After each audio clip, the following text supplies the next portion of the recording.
श्रीमा Shri Arvind online Shri Arvind पाठचक्र रे योगदान करथिबा भाई अपा मानकु नमस्कार। आजिरो आलोच्य विषय शिक्षारे ब्रह्मचर्य। शिक्षारे ब्रह्मचर्य प्रसंग रे आलोचना करिबा निमंते कोरापुट जिला कोटपाड़र प्रताप भाई प्रताप देवान को मु अनुरोध करुछि। प्रताप भाई तंकर वक्तव्य प्रदान करंतु। O Lord, if my understanding is limited, widen it. If my knowledge is obscure, enlighten it. If my heart is empty of adore, set it aflame. Sri Mata Saranam Mama, Sri Aravinda Saranam Mama, एवं यही online पाठचक्र रे उपस्थित थिला समस्त अपा और भाई माने। आज जो विषय वस्तुटी रखा है शिक्षा रे ब्रह्मचर्य। थरे कौन है ना आश्रम जड़े वरिष्ठ साधक को भारत सरकार श्री अरविंद जीवनी लिखा एवं से लेखिकी पांडुलिपि भारत सरकार को पठे श्री अरविंद भौतिक वर्णना करा जायतिला। सेठी कौन कले भारत सरकार किछि लेखा को सेठू डिलीट करिबा पई से प्रस्ताव रखिले। भितर जो भारत स्वाधीनता आंदोलन रे जो क्रिप्स प्रस्ताव आथिला ताको हटेबा पई एपरिकी ब्रह्मचर्य विषय रे किछि लिखिथिले ताको मध्ये हटेबा पई सरकार कहिले। तेणु से साधक कौन कहले ना किछि भी हटा जीवनी, तेणु मु मोर लेखा देबिनी छिना किंतु ताको करेक्शन करबिनी। एति कथा मां को जेतबेले जणा गला मां कहले जदि तुमे यही कथा मना कर देछ ताहले से माने एमती गोटे लोकन को लिखिबा को देबे जे कि श्री अरविंद संबंध रे किछि जानि नथिबो, निहाती निरर्थक कथा जाके लिखिथिबो सेमती लोकन को से देई देबे। तेणु बेटर हबो तुमे से लेखाटी भारत सरकार को छपेबा को देई दियो। किंतु भारत सरकार तांको प्रस्ताव राजी हेले और बिना संशोधन रे प्रकाश कले। तो देखंतु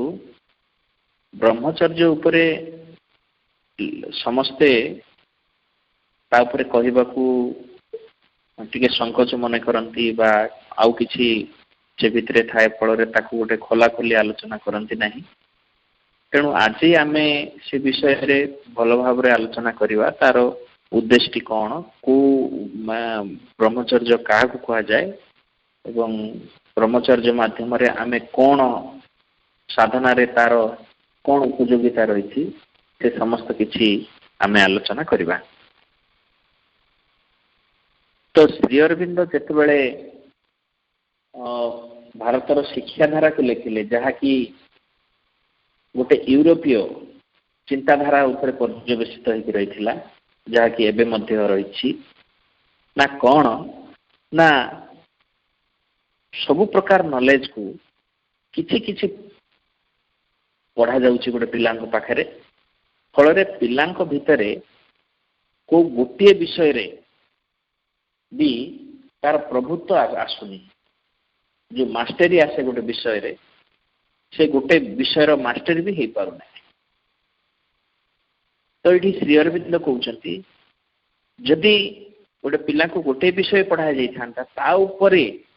से प्रभुत्व आनी सारा पर आउ गोटे विषय जदि पढ़ा जाता ताहले भल ही था। किंतु श्री अरविंद काउंटर करी किछि शिक्षाविद कहते जदि सही प्रकार हुए गोटे विषय उपरे गभीर ज्ञान हो सारा पर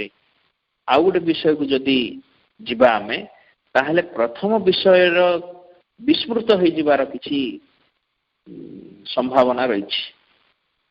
जदि कौन गोटे विषय को आमे बहुत दिन ପଢିବା ନାହିଁ ତାହେଲେ ସେ ମନରୁ ବିସ୍ମୃତ ହେଇଯିବାର ସମ୍ଭାବନା ରହିଛି ବୋଲି ସେମାନଙ୍କର ଯୁକ୍ତି ଥିଲା। କିନ୍ତୁ ଶ୍ରୀ ଅରବିନ୍ଦ କହୁଛନ୍ତି ପ୍ରାଚୀନ ଧାରାରେ ପ୍ରାଚୀନ ଭାରତରେ ଏମିତି ଗୋଟେ ଅସ୍ତ୍ର ଥିଲା ଯାହା ମାଧ୍ୟମରେ ପିଲାମାନଙ୍କର ମେଧା ଶକ୍ତି ଏତେ ଉଚ୍ଚ ସ୍ତରର ଥିଲା, ସ୍ମରଣ ଶକ୍ତି ଏତେ ଉଚ୍ଚ ସ୍ତରର ଥିଲା କି ସେମାନେ ଜୀବନରେ ତାକୁ କେବେ ମଧ୍ୟ ତାଙ୍କ ଜୀବନରେ ସେଇ ସବୁ ଯାହା ଯାହା ଶିଖିଥିଲେ ସେ ସବୁ ବିସ୍ମୃତ ହେଇଯାଉ ନଥିଲା। ଯେମିତି ବେଦ ପାଠରେ ବେଦ ପଢା ହଉଥିଲା, ସେ ବେଦ ଲେଖିବା ପାଇଁ କିମ୍ବା ତାକୁ ରେକର୍ଡିଂ କରିବାକୁ କିଛି ଯନ୍ତ୍ର ନଥିଲା, ତାକୁ ଟିପିବା ପାଇଁ କିଛି ସେମିତି କିଛି ବ୍ୟବସ୍ଥା ନଥିଲା। କିନ୍ତୁ ଗୁରୁ ଯାହା କହୁଥିଲେ ତାକୁ ଏକାଗ୍ର ଚିତ୍ତରେ ଶୁଣିକି ବେଦକୁ ବଡ଼ ବଡ଼ ବେଦକୁ ସେମାନେ ନିଜ ସ୍ମରଣ ଭିତରେ ରଖୁଥିଲେ ଏବଂ ତାର ଅର୍ଥକୁ ସେମାନେ ବୁଝିପାରୁଥିଲେ, ତାକୁ କାମରେ ଲଗେଇ ପାରୁଥିଲେ। ତ ଶ୍ରୀ ଅରବିନ୍ଦ କହୁଛନ୍ତି ଯୋଉ ପୁରାତନ ଆର୍ଯ୍ୟ ସଂସ୍କୃତିରେ ଏପରି କ'ଣ ଥିଲା ଯେ ପିଲାମାନଙ୍କର ମେଧା ଏତେ ଉନ୍ନତ ଥିଲା ଏବଂ ସେମାନଙ୍କର ସ୍ମରଣ ଶକ୍ତି ଏତେ ପ୍ରଖର ଥିଲା, ଏତେ ତୀକ୍ଷ୍ଣ ଥିଲା। ସେଇଠି କହୁଛନ୍ତି ସେଇ ସମୟରେ ପିଲାମାନଙ୍କର ଯୋଉ ଜ୍ଞାନ ଆହରଣ ସହିତ ଆଉ ଗୋଟେ ସାଧନା ତାଙ୍କୁ ସାଧନା ଭିତରେ ତିଆରି କରୁଥିଲେ ଗୁରୁ ନିଜେ, ସେ ସାଧନା ହେଉଛି ବ୍ରହ୍ମଚର୍ଯ୍ୟର ସାଧନା। ତ ଏଇଠି ଶ୍ରୀ ଅରବିନ୍ଦଙ୍କର ଗୋଟେ ଡାଇରେକ୍ଟ ବାଣୀ ଅଛି। ସେଠି ଶ୍ରୀ ଅରବିନ୍ଦ କହୁଛନ୍ତି the practice of brahmacharya is the first and most necessary condition of increasing the force within and turning it to such uses as many benefit the possessor or the mankind. କହୁଛନ୍ତି ଯଦି ନିଜ ଭିତରେ ଥିବା ଶକ୍ତିକୁ ମାନେ ଅନ୍ତର୍ନିହିତ ଶକ୍ତିକୁ ଯଦି ବଢେଇବାକୁ କୌଣସି ଚାହୁଁଛନ୍ତି କେଉଁମାନେ ଚାହୁଁଛନ୍ତି ତାହେଲେ ତା ଭିତରେ ଗୋଟିଏ ଆବଶ୍ୟକ ସର୍ତ୍ତ ହେଉଛି ତା ଭିତରେ ବ୍ରହ୍ମଚର୍ଯ୍ୟର ଅଭ୍ୟାସ କରିବା ଦ୍ୱାରା ସେ ଶକ୍ତିଟି ତା ଭିତରେ କ'ଣ ହବ ନା ବଢିବ ଏବଂ ସେ ଶକ୍ତି ଉପଯୋଗ ହବ ନିଜ ପାଇଁ ଏବଂ ଏ ମାନବ ଜାତି ପାଇଁ। ଶ୍ରୀ ଅରବିନ୍ଦ ଗୋଟେ ଜାଗାରେ କହୁଛନ୍ତି ଯଦି ତୁମେ କିଛି ହାଏଷ୍ଟ ଜିନିଷ ଅକ୍ତିଆର କଲ ସେଇଟା ସାଧାରଣ ନିୟମ, ତାହେଲେ ସେଇଟା କେବଳ ତୁମ ପାଇଁ ଲାଗେ ନାହିଁ, ସେଇଟା ଅନ୍ୟ ପାଇଁ ବି ସାହାଯ୍ୟ ହୁଏ।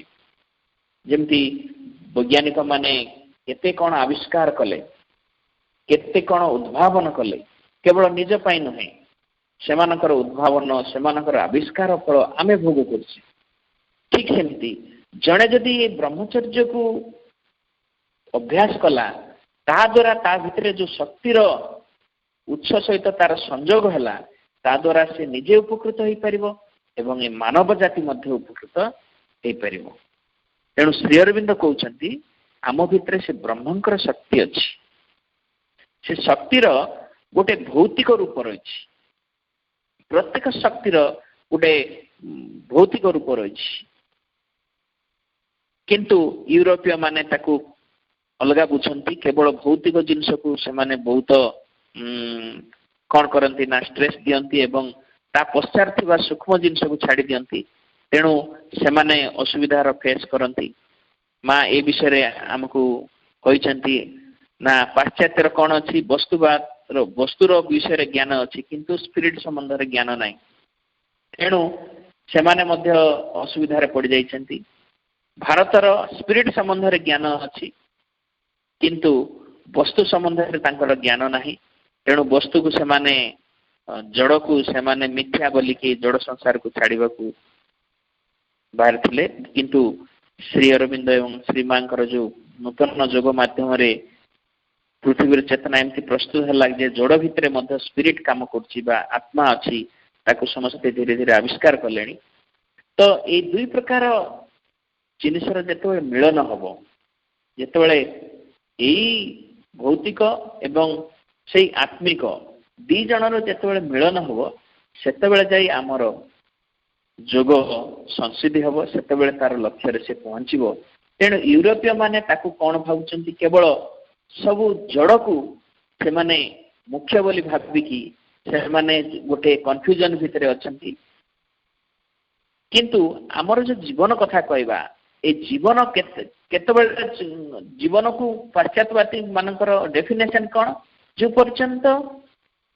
ए जड़ भितर जीवन अच्छी तो सब किछि अच्छी एई जड़ कौन पाई अच्छी ए भितरे कौन काम करछि ता ऊपर से माने अज्ञान किंतु भारतीय माने जानिथिले ए जड़ भितरे गोटे शक्ति काम करछि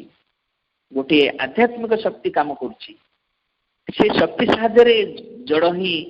तिष्ठि रही जदि से शक्ति जदि ताठू अपसरी नहीं जीव ताहले ये जड़र किसी मूल्य रहिबनी ये जड़ ही रहिबनी तेणु प्रत्येक जिनिसर गोटे सूक्ष्म सत्ता रही जाको आम आध्यात्मिक शक्ति बोली कहूँ आध्यात्मिक गोटे दिग रही एवं तार जड़ स्तर रे मध्य कौन रही जड़े ताकू प्रकाश करने बा तार बेस हेबाई तार मूल हेबाई जो जगार कि स्पिरिट प्रकाश पाइब तेणु गोटे जड़ मध्य रही ताकू कहते जोटा आम शास्त्र लिखाई कारण एवं प्रतिष्ठा कारण होची फिजिकल जिनस एवं सॉरी कारण होची स्पिरिचुअल एवं प्रतिष्ठा होची आमर जड़ तेणु एटा हो गोटे ए दु मेरु गोटे उत्तर मेरु एवं गोटे दक्षिण मेरु एई दुईटी मेरुर जेतेबेले मिलन हुए जेतेबेले एई तळर ए भौतिक को ए जड़ को जेतेबेले आध्यात्मिक पाखरे पहुंचे देवा सेई प्रोसेस होची ब्रह्मचर्य ब्रह्मचर्य माने कौन श्री अरविंद भाषा रे कहउछंती to raise up the physical to the spiritual is brahmacharya एई जड़ को सेई स्पिरिट बा सेई आत्मा पाखरे आमे पहुंचे देवा ताकू एते उत्तोलित कर देवा सेटा को ब्रह्मचर्य बोली कहा जाए जो एनर्जी जो ए दीटा जाक भगवान का पाखरु ही आछि ए जड़ एवं ए स्पिरिचुअल बा आध्यात्मिक ए दी जिनस भगवान पाखरु आछि एवं ए दीटा जिनस जेतेबेले मिलन हबो सेतेबेले जायकी परिपूर्णता आछिबो तो एटा गोटे गोटे आध्यात्मिक तथ्य तेणु से तथ्य को बुझा हेले आमे आमको तार विभिन्न जड़गत एवं मनस्तात्विक दिगटी को बुझा पड़ो केमिति से मूल एनर्जी को मूल शक्ति को किपरि तैयारी होइछि मूल शक्ति ताकू बुझा हेले ए दीटा प्रकार बुझा दरकार जड़गत भाव में बुझा पड़ो एवं ताकू मनस्तात्विक भाव में बुझा पड़ो तो जो स्पिरिट आम पाखरे फिजिकल रूप में अच्छी जो माने आध्यात्मिक शक्ति आम पाखरे जड़ रूप में अच्छी ताकू श्री अरविंद ना दौरान रेत रेतस बोली कहते से रेत भितर कौन अच्छी तेज रही उष्णता रही एवं आलोक रही भितर विद्युत रही सबकि से भितर लुकायित हो रही प्रकट ही नहीं से भितर से सब कौन है लुचिकी रही से रेत भितर से रेतटी कौन हो पारे बेकार नष्ट करा जाई पारे किंबा ताकू रखा जाई पारे संरक्षण करी रखा जाई पारे तो कौन कौन से रेत को नष्ट कर दउछि ना श्री अरविंद भाषा रे कहउछंती all passion lust desire waste the energy by pouring it either in gross form or a sublimated subtle form out of the body। It कहउछंती जेते प्रकार उत्तेजना ଯେତେ ପ୍ରକାର ଯୌନ କ୍ରିୟାରେ ଲିପ୍ତ ରହିବାର ପ୍ରବୃତ୍ତି କ'ଣ କରୁଛି ସେଇ ଶକ୍ତିକୁ ଅକାରଣରେ ନଷ୍ଟ କରିଦେଉଛି।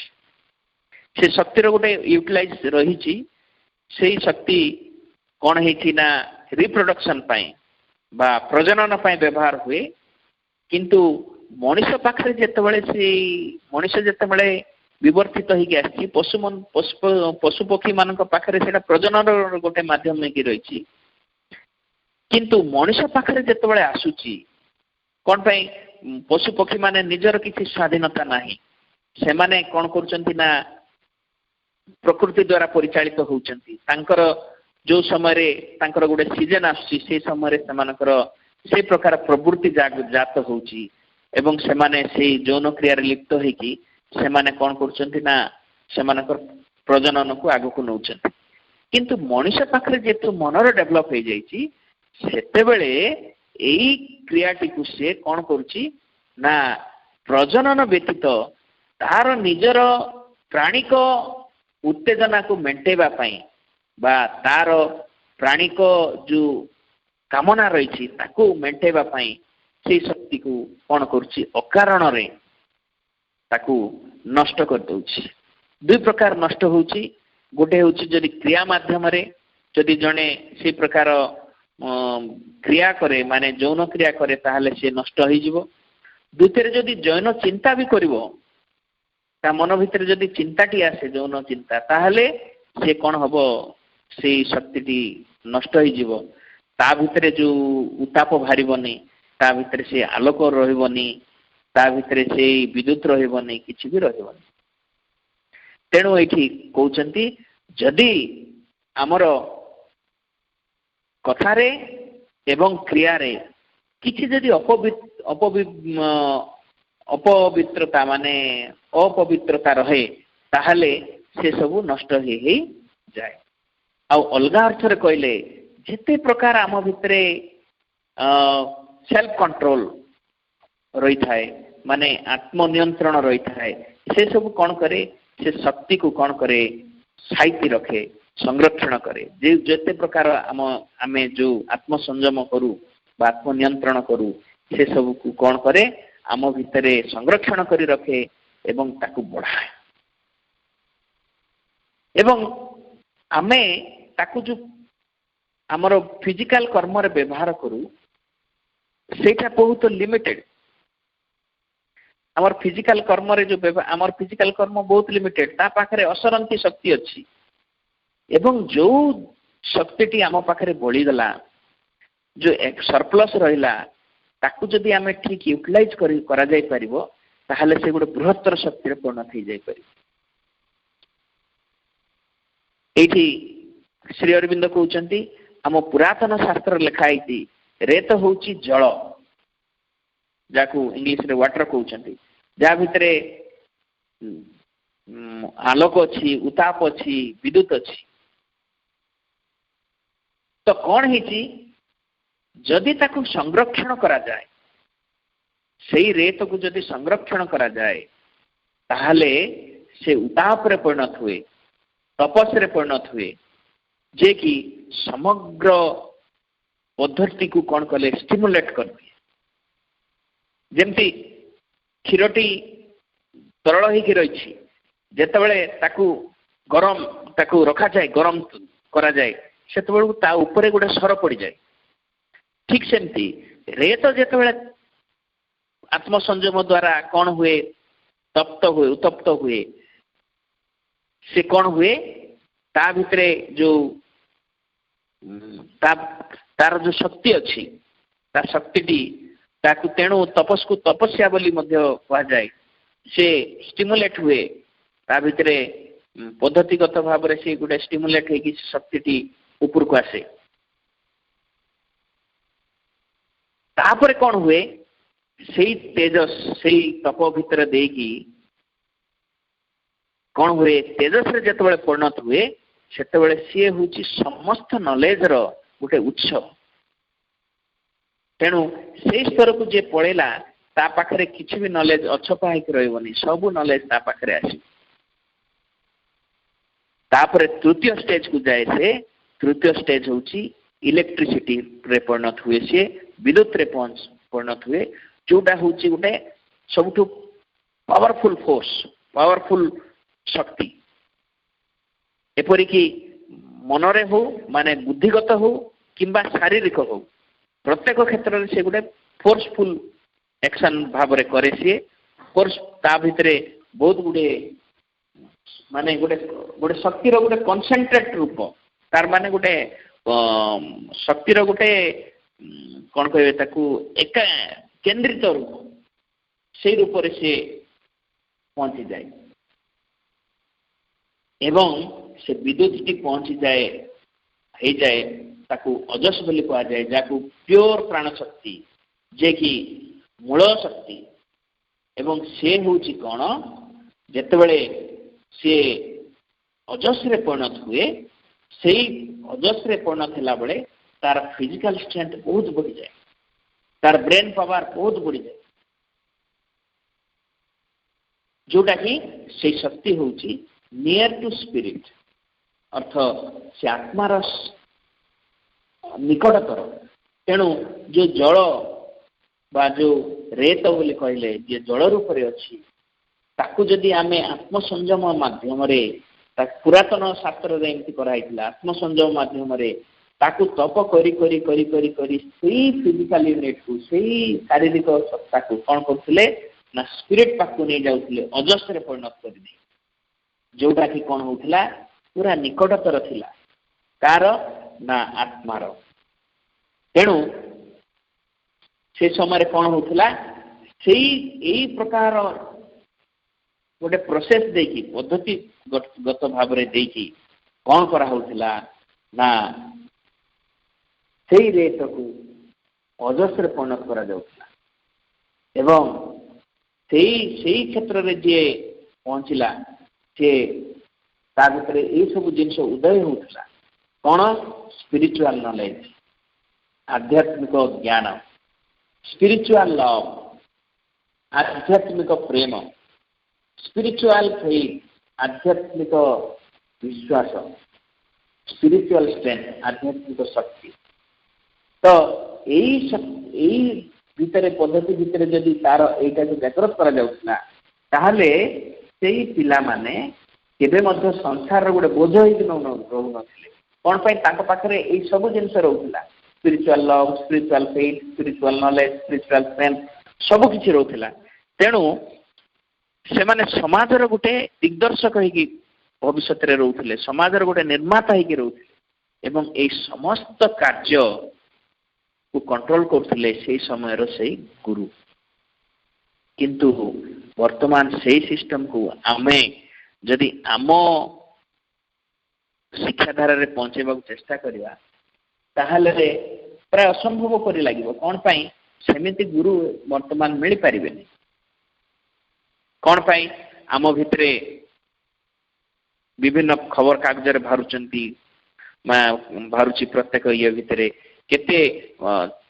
गुरु एवं शिष्य बा छात्र छात्री एवं शिक्षक भितरे को प्रकार संपर्क रे गोटे अपवित्रता मिसी गलानी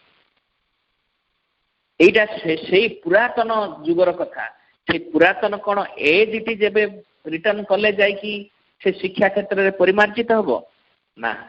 श्री अरविंद ताकू अलगा भाव रे कहउछन एबे हमकु से माने गोटे तपस्यार मार्ग रे जाउथिले किंतु हमकु एबे तपस्यार मार्ग छाड़ी वर्तमान समर्पणर मार्ग रे जीवाकू पड़िबो से माने कोन करथिले ना तपस्या करिकी आत्मसंयम करिकी से रेत को अजस पाखरे पहुंचाउथिले वर्तमान आमको कहिले सहज हबो किंतु करिवाटा कष्ट आमको से रेतर दायित्व आमे भगवान को छाड़ी समर्पण माध्यम रे भगवान को दे पाखरे छाड़ी देबा पड़िबो से अतिमान शक्ति पाखरे छाड़ी देबा पड़िबो जे कि से रेत को पहुंचे देबे अजस पाखरे एवं ये समस्त दायित्व से अतिमान शक्ति नहीं केवल आमको गोटे ही काम करिया पड़िबो आमको ता पाखरे सब किछि अक्लेश रे देई देबा को पड़िबो किंतु देई देबार मध्य विभिन्न पर्याय रहिछि ଏବେ ଏମିତି କିଛି ଦେଇ ହେବ ନାହିଁ ଯୋଉ ପର୍ଯ୍ୟନ୍ତ ଆମେ ତା ଉପରେ ତାକୁ ଅଧିକାର କରିନେ, ଯୋଉ ଜିନିଷକୁ ଆମେ ନିଜେ ଅଧିକାର କରିନେ ତାକୁ ଅନ୍ୟକୁ ଦେଇପାରିବା ନାହିଁ। ତେଣୁ ପ୍ରଥମରେ କିଛି ଗୁଡ଼ିଏ ଶୃଙ୍ଖଳା, କିଛି ଅଳ୍ପ ଟିକିଏ ଆତ୍ମସଂଯମ ଯୋଉ ମାଧ୍ୟମରେ ଆମେ କ'ଣ କରିବା, ତାଙ୍କ ଉପରେ କିଛି ପ୍ରଭୁତ୍ୱ ଆଣିପାରିବା। ତ ଏଇ ପ୍ରକାର ଯେତେ ଯୋଉ ଆମେ ଆଲୋଚନା କଲେ, ଯୋଉ ବିଷୟଟି ଦ୍ୱାରା ସେଇ ବ୍ରହ୍ମଶକ୍ତି ଆମ ଭିତରେ ଯୋଉ ରେତ ରୂପରେ ରହିଛି ସିଏ ନଷ୍ଟ ହେଇଯାଉଛି, ସେଇଟା ତାକୁ ରୋକିବାକୁ ହେଲେ ତାର ଯୋଉ ସୋର୍ସରୁ ସେଇ ପ୍ରକାର ଶକ୍ତି ଗୁଡ଼ିକ ଆମ ପାଖରେ ବିରୋଧୀ ଶକ୍ତି ଗୁଡ଼ିକ ଆସୁଛି ତାକୁ ଆମକୁ ବନ୍ଦ କରିବାକୁ ପଡ଼ିବ। ପ୍ରଥମ ହେଉଛି ଖାଦ୍ୟ ମାଧ୍ୟମ। ଯେପରି ଆମେ ଖାଦ୍ୟ ଖାଇବା, ଦେହକୁ ଉତ୍ତେଜିତ କଲା ପରି ଯଦି ଖାଦ୍ୟ ଖାଇବା, ତାହେଲେ ସେ ନିଶ୍ଚୟ ଆମ ଭିତରେ ବିଭିନ୍ନ ପ୍ରତିକ୍ରିୟା ସୃଷ୍ଟି କରିବା ଫଳରେ ଆମ ଭିତରେ ଥିବା ରେତଟି ନଷ୍ଟ ହେବ। ତେଣୁ କେମିତି ଖାଦ୍ୟ ପିଲାବେଳୁ ଅଭ୍ୟାସ କରାଯିବା ଉଚିତ। ଏଇଠି ମା ବାପାଙ୍କର ବେଶୀ ଭୂମିକା ରହିଛି। ମା ବାପା ସରଳ ଖାଦ୍ୟକୁ ପ୍ରିଫରେବଲ୍ କରିବେ, ବେଶୀ ପ୍ରିଫରେନ୍ସ ଦେବେ। ଯେମିତିକି ପିଲାବେଳଠୁ ଆମେ ପିଲାମାନଙ୍କୁ ଯୋଉ ପ୍ରକାର ଖାଦ୍ୟ ସହିତ ଅଭ୍ୟସ୍ତ କରୁ, ସେଇ ପ୍ରକାର ଖାଦ୍ୟକୁ ସେମାନଙ୍କ ଭିତରେ କ'ଣ ହୁଏ, ଜୀବନ ସାରା ସେମାନଙ୍କର ଭିତରେ ଗୋଟେ ରୁଚି ତିଆରି ହୁଏ। ପିଲାବେଳୁ ଆମେ ଯୋଉ ଖାଦ୍ୟ ଯାକ ତାଙ୍କ ଭିତରେ ଦେଉ, ଯେହେତୁ ଆମ ସ୍କୁଲରେ ଗୋଟେ ହଷ୍ଟେଲ ଅଛି, ହଷ୍ଟେଲରେ ଆମେ ପିଲାମାନଙ୍କ ଉପରେ ନେଇକି ଗୋଟେ ଗବେଷଣା କରିଛୁ। ଦେଖାଯାଏ ଘରେ ଯୋଉ ପ୍ରକାର ଖାଦ୍ୟ ଖାଉଥିଲା ପିଲାଦିନରୁ, ସେ ଖାଦ୍ୟ ପ୍ରତି ତାର ଗୋଟେ ରୁଚି ଅଛି। ତେଣୁ ଘରେ ଯଦି ବହୁତ ମସଲା ଦେଇକି ତାକୁ ରନ୍ଧା ହେଇଥିବ, ବହୁତ ତେଲ ଦେଇକି ରନ୍ଧା ହେଇଥିବ, ବହୁତ ଜଟିଳ କରିକି ରନ୍ଧା ହେଇଥିବ, କେତେ ପ୍ରକାର ଜିନିଷ ମିଶିଥିବ, ତାହେଲେ ସେଇ ପ୍ରକାର ଜିନିଷ ଖାଇବାକୁ ପିଲା ବହୁତ ଇଣ୍ଟରେଷ୍ଟ ହେବ। କିନ୍ତୁ ଆମକୁ ସରଳ କରିଦେବାକୁ ପଡ଼ିବ। ଯୋଉ ଖାଦ୍ୟ ଯେମିତି ଆମର ପୁରାଣ ଲେଖା ହେଇଛି ସାତ୍ଵିକ ଆହାର। ସାତ୍ଵିକ ଆହାର କାହାକୁ କହିବା, ସେଇ ଉପରେ ଶ୍ରୀ ଅରବିନ୍ଦ ଅତି ସୁନ୍ଦର କଥାଟିଏ ଗୋଟେ କହିଛନ୍ତି। ଥରେ କ'ଣ ହେଇଛି, ଶ୍ରୀ ଅରବିନ୍ଦଙ୍କୁ ପଚରା ଯାଇଛି। ଶ୍ରୀ ଅରବିନ୍ଦ କହୁଛନ୍ତି, ଯଦି ଆଧ୍ୟାତ୍ମିକ ଦୃଷ୍ଟିକୋଣରୁ ଦେଖାଯାଏ ତାହେଲେ ଗୋଟେ ନିଜେ ଖାଦ୍ୟ ଯେତିକି ଆମର ଚେତନା ଉପରେ ପ୍ରଭାବ ପକାଏ ନାହିଁ, ସେ ଖାଦ୍ୟ ପଛରେ ଥିବା ଯୋଉ ମାନେ ଅକଲ୍ଟ, ମାନେ ସୂକ୍ଷ୍ମ ପରିବେଶ ଏବଂ ତାର ଯୋଉ ପ୍ରଭାବ ରହିଛି, ସେଇଟା ବେଶୀ ଆମକୁ ପ୍ରଭାବ ପକାଏ। ତାର ଅର୍ଥ ଖାଦ୍ୟଟି ଯୋଉ ମାଧ୍ୟମ ଦେଇକି ଆସିଛି,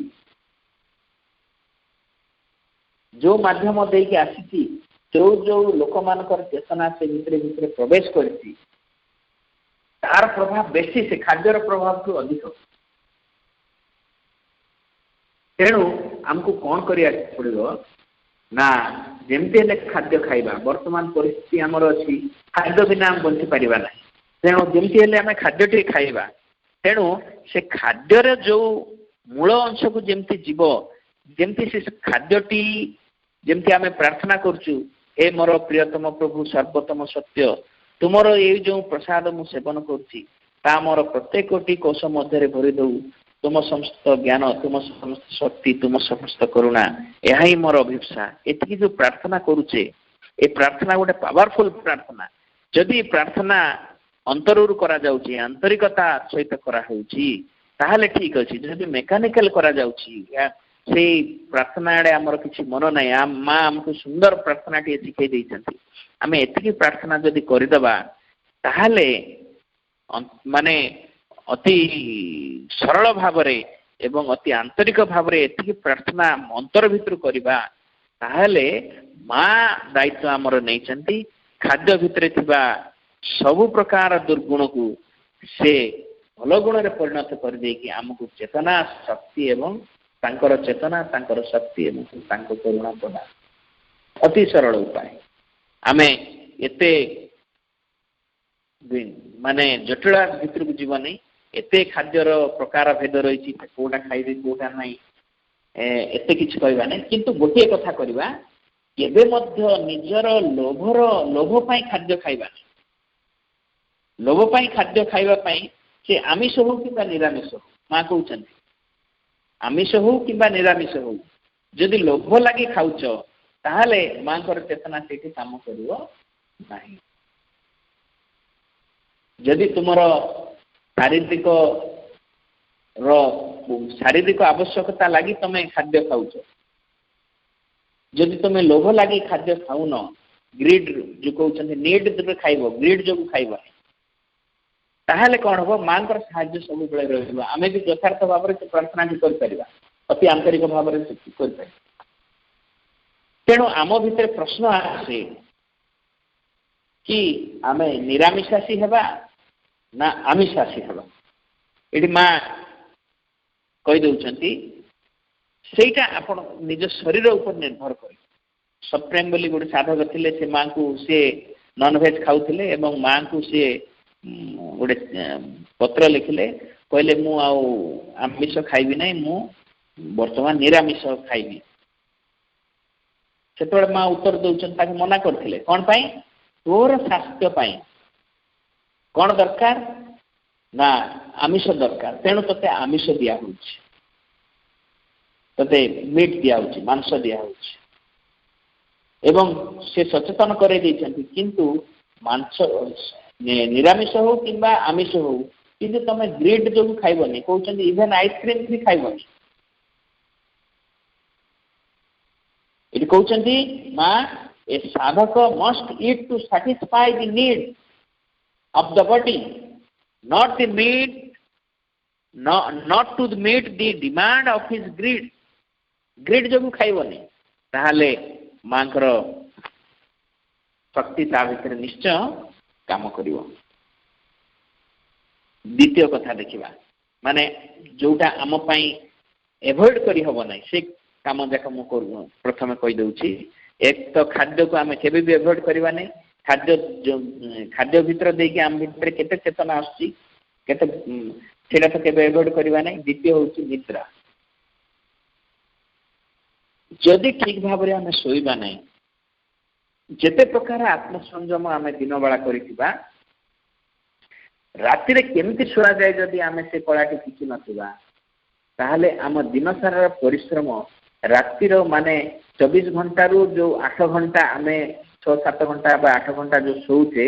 सेतिके भितरे आमर ए दिन सारा जेते करथिबा 16 घंटार परिश्रम से 8 घंटा रे पड़ेबो। तेणु आम केमती निद्रा जीवाक हबो सेटा मध्य शिखिबा पड़िबो। तेणु माँ आउ सुंदर प्रार्थना टी आमको कहि दउचंती बा केमती तार कलाटी शिखै दउचंती। माँ कहि दउचंती कोन ना तुमको सबु किछि को शांत करी कोठु थकी के आसी कि सोई न पड़ी की तुमर प्रत्येक माने गोड़रू आरंभ करी मुंड पर्यंत पूरा शांत करी माँ को दायित्व देकी माँ मु सोइबा को जाउची ए दायित्व ए जो सोइबा समय रे मोर दायित्व आपण नियंतु एति प्रार्थना करी आमे सोई परिबा। अति सरल भाव रे जदि जीवा एति काम आमे करि परिबा। किंतु माँ किछि प्रैक्टिकल कथा कहउछन प्रैक्टिकल कथा भी कहउछन कोन ना सोइबाटा जदि जड़े लेट रे सोइबो ताहले यथार्थ रेस्ट पाइबनी। एवं माधव पंडित गोटे लेखा अच्छी जो early to bed early to rise makes a man healthy wealthy and wise बोली गोटे कथाटी आमर साधारण भाव में गोटे प्रभाव रही। माधव पंडित लिखुंट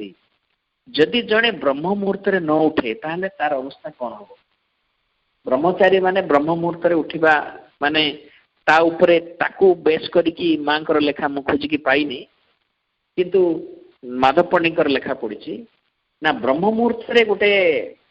गोटे शक्तिर अवतरण होती से समय जदि जड़े उठब ताहले ता भितरे से प्रकार शांतिर अवतरण हम ता सहित से समय जदि जे शोईकी रहिला ता भितरे गोटे से समय गोटे पृथ्वी रे गोटे शक्ति क्रियाशील हुए से शक्ति कौन ना से समय जौन कामना बेसी जागृत हुए। 5 समय जदि जे शुईक रहा अचेतन होगी रहा से समय कौन हुए तार भितरे से जौन कामना जाक आसे माने से समय से ता भितरे सब अवतरण घटे। आमे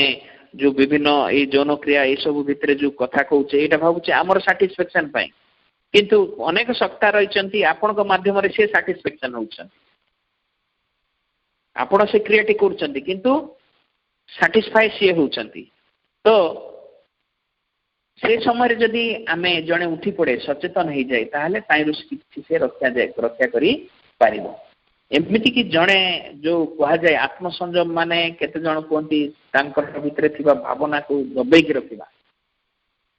केते जन कोन करथाय तांकर भितरे इच्छाटी थाए किंतु कोनोसी गुटे मोरालिटी द्वारा किंबा कोनोसी नीतिमय जीवन द्वारा से सब को दबेई के रखंती जो आजिकल विभिन्न बाबा संबंध रे विभिन्न कथा आछि कोन पे ना से माने से दिन सब दबेई के रखछन किंतु मां हमको अति सरल भाव रे सरल उपाय बते दैछंती किछि के भी दबेई के रखिबोनी ता अर्थ सब को उपभोग करिवोनी तमे जो जाकू लागी एते चेष्टा करछो से कथा को केवल मां को दे दो अति सरल भाव रे अति सरल कथा जेतेबेले तुम भितर कौन सी एमती भावना आसुची सांगे सांगे से भावना को कौन करिवो मां को दे दबो सत्य जेमती कौन सी जिनिस समर्पण कला परी कहबो मां मोर ए भावना को तुमको प्रदान करूची एवं तुमे मते रक्षा करो जदि तुम भितर गोटे आंतरिक प्रयास थिबो ताहले निश्चय मां से तुमको रक्षा करिवो कौन पाई आम शक्ति लिमिटेड किंतु मां कर शक्ति अनलिमिटेड से कौन करिवे हमको से प्रकार रक्षा कर दे पारिबे एवं जदि जनकर एई प्रकार गोटे जिनिस को से माने दबेई के रखंती ताहले से जो सरफेस कॉन्शियसनेस रे जो गोटे तांकर चेतनाटी जागृत होई थाए से कौन हुए ना राति रे निद बेल को तार काम से करती निद बेल को जेतबेले हमर बाह्य चेतना सोई पड़े सेतबेल को ता ऊपर तार कंट्रोल हुए नहीं से निदरे आसकी कौन करे ना से शक्ति को हरण करी नहीं जाए तेणु निद्रार मध्य हमको सजाग होगा पड़ो ये दीटा कथा आम पाखरे कौन कि ना अति निजर होगी रही माने आपको एभॉइड कर परिबानी किए खाद्य को एभॉइड कर परिबानी कि निद्रा को एभॉइड कर परिबानी तापरे आ गोटे प्रसंग आछि सेटा होछि सांग साथी ए जेहेतु मनुष्य गोटे सामाजिक प्राणी तेणु सांग साथी तार सेमिति हेबा उचित जो माने से प्रकार गोटे चेतना को आहरण करबा पई चाहूथिबे जदि जणे भल हेबा को चाहूची ताहले सांग साथी भी भल हेबा दरकार कोन पई सांग साथी मानकर महत्व बेसी विशेषतः पिला माने सांग साथी कथा बेसी सुनंती बड़ लोकंकर कथा कम सुनंती तेणु सांग साथी को आमे से प्रकार कंट्रोल करवा जो प्रकार की आमे जो लक्ष्य रखीचे से लक्ष्यर परिपूर्ण रे से साथी माने जेमती हमको सहाय्य करंती सेमाने जेमती हमको विपदगामी करंती नाही का मझिरे किसी डिस्टर्ब करंती नाही तेणु से प्रकार सांग साथी को हमको बाछिबा को पड़े आ गोटे अर्थ रे कहले सांग साथी जने जे प्रकार चेतना रे थाए किंबा जो कथा चाही थाए से के एका न थाए ताको निश्चय सांग साथी मिल जी गोटे छोट गपटे मिली जड़े गाँव गंजुआ सहर को पड़ेला दीज सांग गंजुआ लोक से सहर को पड़ेले सहर में कौटे गंजे मिल जना ना तेणु से कौन कले ना गोटे आइडिया टी करदे कौन ना मिछि मिछि काटारे दी रोड रो दी पटे जड़े कौन कले दी जण सत्य कि गोटे दौड़ी धरिकी रही सेमती एक्टिंग कले सेमती एक्टिंग करू करू सब लोग जास होते हेबा समय गोटे लोक आसला सी भी मिछि मिछिका गोटे जमी दौड़ी को देखिकी से दौड़ी को टेकिकी तापर रोड पास करने को देखला से दी जण जाए धरदेले कहले आमर चिंताधारा तमर चिंताधारा गोटे तामाने तमे गंजुड़ू हो आम गंजुड़ू तमे भी गंजुड़ू ताहले मत आमको देखई दियो आमको को पाखरे गंजेई मिलिबो ठीक सेमती जणे जदि ठीक चिंताधारा रे अछि ताहले ताकू सेमती सांग साथी मिलिबे जदि पिला मानक क्षेत्र रे हुए हमर छुआ मानकर क्षेत्र रे हुए ताहले आमे सेही प्रकार गोटे परिवेश टी बाछिबा जोडकी ऑटोमेटिक सेही प्रकार सांग साथी ताकू मिलिबे एटा भी आम द्वारा हो पार। द्वितीय हूँ कि पुस्तक पाठ जदि आमे से प्रकार विषय किसी पुस्तक रखि एमती माने अति तल स्तर पुस्तक मान रही जो पुस्तक जाक पढ़ले आपण भितर से प्रकार भावना जागृत हम ताहले कौन हम आपण किसी करवा दरकार नहीं। जमती ये गायत्री परिवार जे प्रतिष्ठाता सी गोटे सुंदर बाणीटीए देते जदि गोटे युव समाज टी प्रस्तुत होगा चाहूँ ताहले पाखे गोटे भल लाइब्रेरी कर दियो जो लाइब्रेरी भितर गोटे भल बही जाक थी से बही भितर को पिला माने पढ़ी भल ज्ञान आहरण करेंगे। तो पुस्तक जाकर बेसी प्रभाव रही जमी सांगसाथी मानकर जमी प्रभाव रही सेमती पुस्तकर मध्य सेमती प्रभाव रही। आपण जदि गोटे विषय को अख्तियार करने चाहते जदि ब्रह्मचर्य पालन करने चाहते ताहले ब्रह्मचर्य संबंधी